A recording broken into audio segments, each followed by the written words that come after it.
que ha trabajado el tema desde la salud mental, y la verdad es que me da muchísimo gusto recibir aquí en Mega Noticias a Javier Jaime Cienfuegos, investigador de la Facultad de Medicina de la Universidad Autónoma del Estado de México. Doctor, qué gusto saludarte, qué gusto verte. Gracias por estos minutos y esta conversación. ¿Cómo estás? Buenas noches. Muy buenas tardes, muchísimas gracias por la invitación. Igualmente, qué gusto saludarle por aquí. Bueno, ya habíamos platicado en algún momento sobre este tema, doctor, y déjame recuperar un poquito lo que platicábamos en otro momento, ¿no? Que es, ¿qué es lo que estamos dejando de hacer como país, como sociedad, para dar una mejor atención y prevención al consumo de sustancias, doctor? Claro. Bueno, inicialmente me gustaría platicarles muy brevemente lo que es la adicción. Es el consumo frecuente de alguna sustancia, tabaco, alcohol, droga, vape, que a pesar de saber las consecuencias negativas, lo sigue haciendo el sujeto. Entre otras cosas, ¿qué pasa con esto? Modifica el funcionamiento del cerebro, de la conducta, y pues esto trae en consecuencia normalmente procesos desadaptativos sociales y familiares. ¿Cuáles son los desafíos que estamos viviendo en este sentido? Pues bueno, el consumo de drogas cada vez está en aumento. Pero aquí algo que llama mucho la atención ya no solo es como una práctica de experimentación, sino es que se asocia ya a un consumo regular.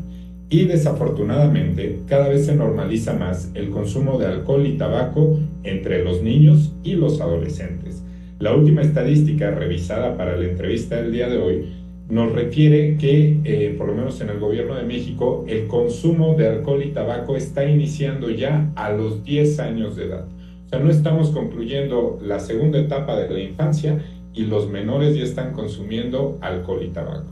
Y esto, pues bueno, cada vez se hace más frecuente, justo pues por muchos de los medios de comunicación, sobre todo pues algunas redes sociales que favorecen esto, con el contenido musical o el contenido televisivo en algunos casos.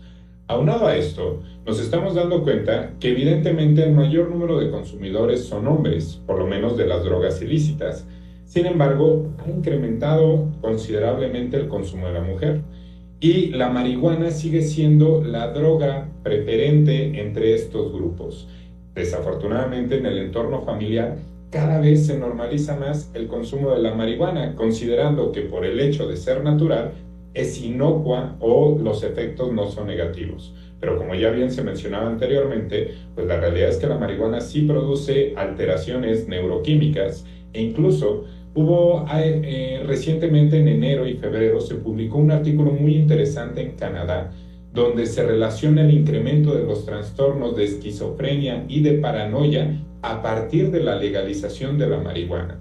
Esto quiere decir que un 35% de incremento hubo en estos trastornos en los jóvenes canadienses una vez que se legalizó la marihuana. Entonces, ya nos imaginamos el problema que estamos confrontando al normalizar el consumo de estas sustancias. Oye, y qué bueno que tocas este tema de la normalización, doctor, porque muchas veces el consumo de ciertas sustancias, que puede ser tabaco, alcohol, pero también de repente drogas por prescripción, es decir, medicamentos que nos dan con una receta médica, se consumen con el pretexto del estrés laboral, ¿no? O del estrés académico. Tengo que estudiar para un examen y entonces me meto un chocho, lo combino con el trago. Y eso está generando este tema de la normalización de la que estás hablando. ¿Cuáles son las consecuencias que ves ahí? Sí, la automedicación es algo que se está realizando ya desde unos años para acá. Desafortunadamente no hay un buen control en ese sentido. Hoy en día cualquier persona llena una receta y se administra algún fármaco, un ansiolítico, por ejemplo el clonazepam, y esto lo combinan con alcohol o con algún otro tipo de sustancia sin conocer realmente los efectos que trae en consecuencia tanto a nuestra memoria, los efectos neurocognitivos y evidentemente el daño que podemos incurrir socialmente hablando.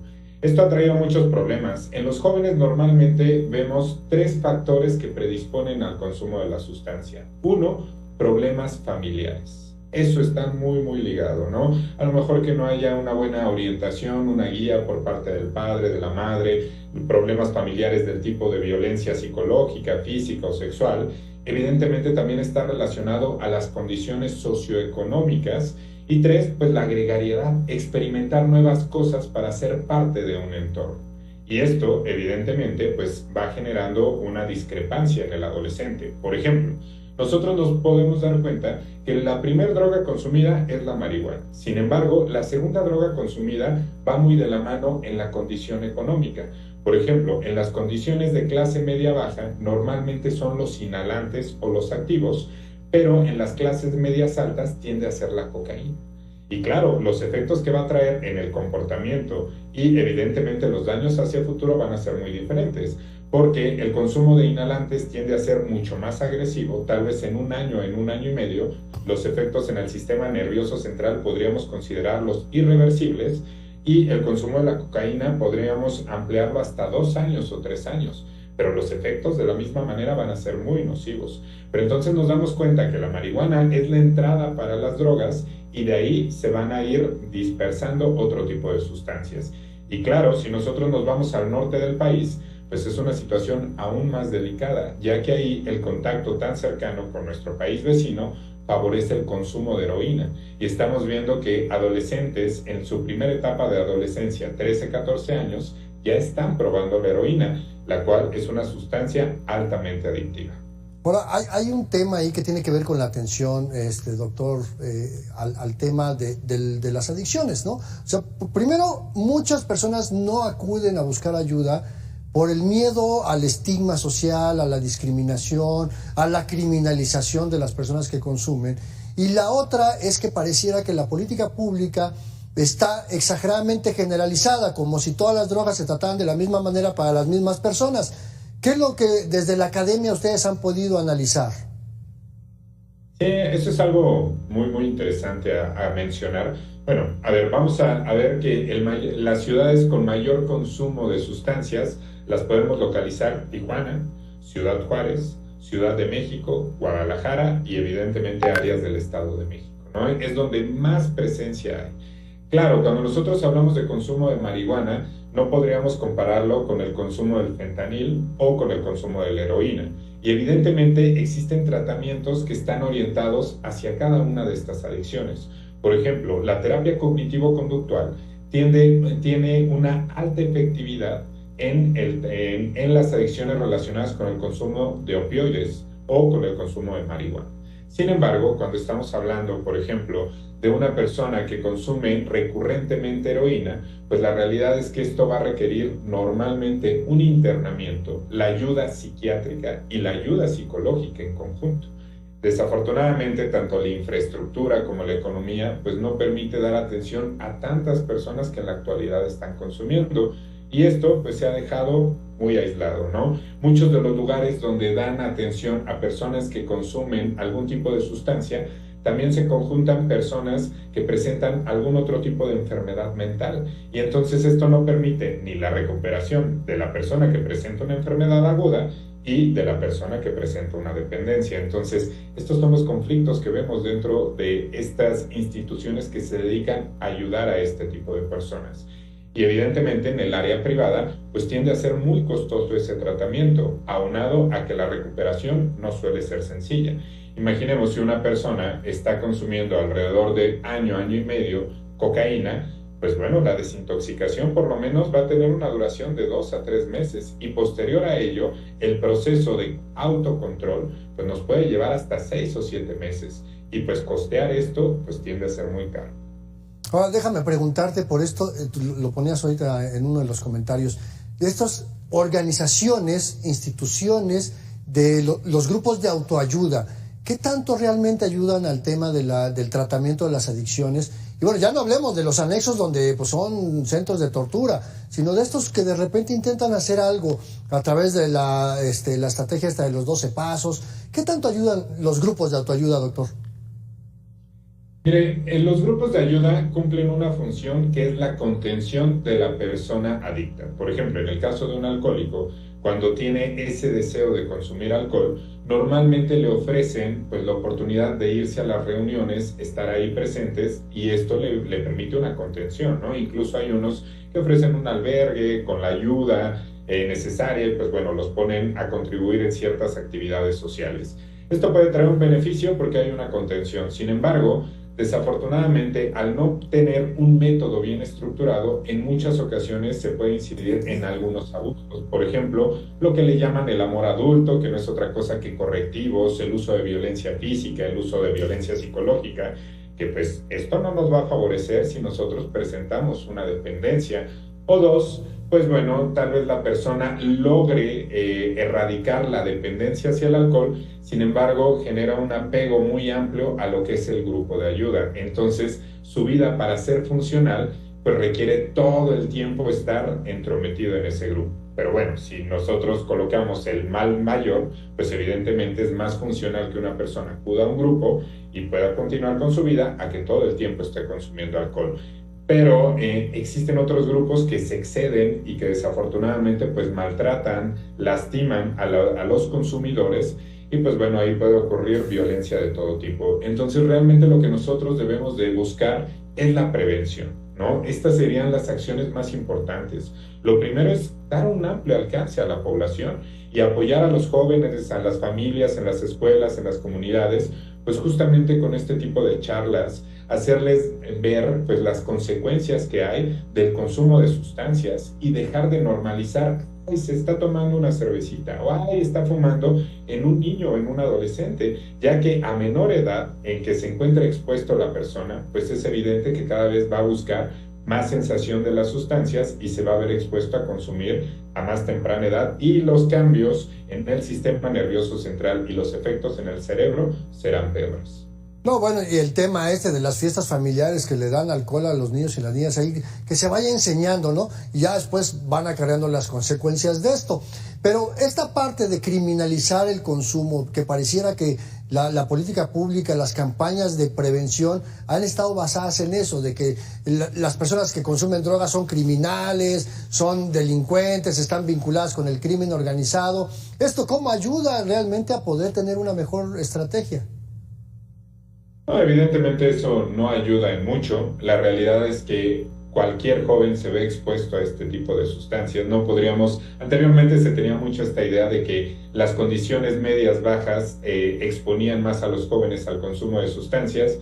Hoy en día nos damos cuenta que esto no es cierto. En cualquier sector socioeconómico se encuentran expuestos al consumo de tabaco, al consumo de alcohol y de diferentes drogas. Entonces, como tal, mencionar que una persona delincuente es la única que consume drogas, no. Normalmente se inicia incluso en las secundarias, en las preparatorias, en la universidad, pues evidentemente con alguna amistad que ya tuvo contacto con esta sustancia, con la idea de hacerlo con un fin recreativo, ¿no? Y entonces ese fin recreativo se va haciendo, pues evidentemente algo cotidiano, hasta que el sujeto comienza a perder el control. Tan es así que debemos de ver, por ejemplo, la escala del alcohol. Normalmente las personas comienzan bebiendo una sola cerveza. Imaginamos un adolescente de 16 años y a los 18 años ya tiene la tolerancia suficiente para beber alrededor de 10 a 12 cervezas. Lo que quiere decir que en 2 años, en su segunda etapa de la adolescencia, estuvo practicando durante fines de semana, incluso entre semana, el consumo de alcohol para generar una tolerancia y posterior a ello una dependencia. Y esto supuestamente favorece las relaciones interpersonales, las relaciones sociales, la interacción con mujeres, con hombres, pero al final la realidad pues es que lo único que nos va dañando es nuestro estado de salud físico y mental. Y bueno, ya una vez en la vida universitaria vendrán las consecuencias, porque entonces vemos que los alumnos, por ejemplo, refieren, es que no me logro concentrar, no logro estudiar. Pues claro, si vemos nuestra rutina, consumo de alcohol, consumo de tabaco o de fármacos, pues evidentemente cómo vamos a lograr procesos cognitivos adecuados. No, bueno, y aparte del consumo de sustancias es dejar de comer, no dormir bien, ¿no? Y aparte los conflictos emocionales y demás. Oye, Javier, gracias por estos minutos y gracias por ayudarnos a entender un poquito más este fenómeno de una manera más integral. Pero te pido que me regales unos segunditos más. Vamos a pasar a una dinámica que aquí le llamamos de bote pronto. Claro que sí, gracias. Gracias, Javier, por seguir aquí. Y mira, te voy a platicar la dinámica, es muy sencilla. Aquí en De Bote Pronto lo que hacemos es, yo te voy a plantear una idea y tú me intentarás resumírmela en una sola palabra o 2 palabras. Es como si yo te diera la definición del diccionario y tú me das el concepto. ¿Te parece? Excelente. Sale, vale. Vamos entonces con la primera idea. ¿Cómo llamar a la idea generalizada de consumir sustancias y decir que esto es malo? Equívoca. Pregunta número 2. ¿Cómo llamamos a la política pública basada en la criminalización del consumo de sustancias? Insuficiente. Vamos a la pregunta número 3. Reacción social ante la presencia de personas que consumieron sustancias. Con miedo. Muy bien, gracias. Vamos a la número 4. Dícese de la idea de que los pobres son los más adictos. Erróneo. Y finalmente a la número 5. ¿Cómo llamamos a la realidad en que las organizaciones terminan sustituyendo a la autoridad en la atención de las adicciones? Es cierto. Muy bien, muchísimas gracias, mi querido doctor Jaime Cienfuegos. Gracias por platicar con la audiencia de Expedientes. Espero poderte ver pronto aquí en una ocasión más. Te agradezco mucho, pásala bien y nosotros continuamos con más. Muchas gracias por la invitación. Muy buena tarde a todos, que estén muy bien.